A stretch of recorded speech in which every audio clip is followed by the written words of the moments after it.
બહાર નીકળેલા પેટને ઓછું કરે છે તો વધેલી ચરબીને 21 દિવસમાં ઓગાળી દેશે। આનું દૂધ ખરી ગયેલા વાળને પણ ફરીથી ઉગાડી શકે છે। આંકડો એક વનસ્પતિ છે જેને મદાર પણ કહેવાય છે। લીલા સફેદ રૂવાટીવાળા પાંદડા પાકી જાય ત્યારે પીળા રંગના થઈ જાય છે। તેના ફૂલ સફેદ નાના સત્તાદાર હોય છે। આંકડાની શાખાઓમાંથી દૂધ નીકળે છે। આ દૂધ વિષ તરીકે કાર્ય કરે છે। આંકડો ઉનાળાના દિવસો દરમિયાન રેતાળ ભૂમિ પર થાય છે। ચોમાસાના દિવસો દરમિયાન વરસાદ વરસે ત્યારે તે સુકાઈ જતો હોય છે। આંકડો એ શ્રવણ નક્ષત્રના સમયનું આરાધ્ય વૃક્ષ ગણાય છે। આંકડો સામાન્ય રીતે બે પ્રકારનો હોય છે, એક સફેદ ફૂલવાળો અને બીજો આછા જાંબુડી રંગના ફૂલવાળો। આંકડાના મૂળને પાણીમાં ઘસીને લગાવવાથી નખનો રોગ મટી જાય છે। આંકડાના મૂળને સાયડામાં સૂકવીને પીસી લેવું અને એમાં ગોળ મેળવીને ખાવાથી શીતજ્વર શાંત થઈ જાય છે। આંકડાના મૂળ 2 શેર વજન જેટલા લઈ તેને 4 શેર પાણીમાં ઉકાળો। જ્યારે અડધું પાણી રહી જાય ત્યારે આ મૂળને કાઢી લેવા અને પાણીમાં 2 શેર ઘઉં નાખી દેવા।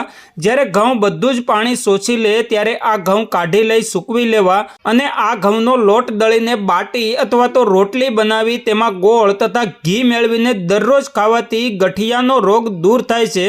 ઘણા દિવસોથી હેરાન કરતો ગઠિયાનો રોગ 21 દિવસમાં મટી જાય છે। આંકડાના મૂળના ચૂર્ણમાં મરી પીસીને મેળવી 2 રતી વજનની ગોળીઓ બનાવી આ ગોળીઓ ખાવાથી ખાંસીની સમસ્યા દૂર થાય છે।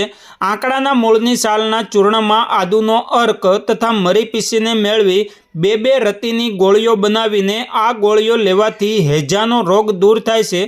આંકડાની રાખમાં કડુઆતુનું તેલ મેળવી લગાવવાથી ખંજવાળ મટી જાય છે। આંકડાના છોડના પાંદડા પગના સૂજને અડીને રાખી દો, તે સવારે અને આખો દિવસ રહેવા દો। રાત્રે ઊંઘો ત્યારે કાઢી લો। 1 સપ્તાહમાં તમારું ખાંડનું સ્તર સામાન્ય બને છે। પેટમાં પણ ઘટાડો થાય છે। આંકડાનો દરેક ભાગ દવા છે, દરેક ભાગ ઉપયોગી છે। તે સૂર્ય સમાન અદ્ભુત અને તીવ્ર છે, જે શ્રેષ્ઠ અને દૈવી રસાયણશાસ્ત્ર છે। ક્યાંક તેને બોટનિકલ પરાગ તરીકે ઓળખવામાં આવે છે। આંકડાના પાનને મીઠી તેલમાં બોળીને સોજા પર રાખવાથી સોજો દૂર થાય છે અને આંકડાના પાનને કડવા તેલમાં બાળીને ઘા પર મૂકવાથી ઘામાં રૂજ આવી જાય છે। આર્કની ડાળી પાણીમાં ઘસીને નખ પર લગાવવાથી નખના રોગોમાં ફાયદો મળે છે। આર્કની ડાળીને સાયામાં સૂકવીને પીસી તેમાં ગોળ ભેળવી લેવાથી એસિડિટીમાં રાહત મળે છે। આંકડાનું દૂધ પગના અંગૂઠામાં લગાવવાથી દુખતી આંખમાં રાહત મળે છે। બવાસીરમાં મસા પર લગાવવાથી મસામાં રાહત મળે છે અને ઘા પર લગાવવાથી ઘા દૂર થાય છે। જ્યારે વાળ ઓછા થઈ ગયા હોય તેવી જગ્યા પર આર્કનું દૂધ લગાવવાથી નવા વાળ ઉગવા લાગે છે। પરંતુ એક વાતનું ખાસ ધ્યાન રાખવું કે આર્કનું દૂધ આંખમાં ન જવું જોઈએ, નહીં તો તે તમારી આંખને નુકસાન પહોંચાડી શકે।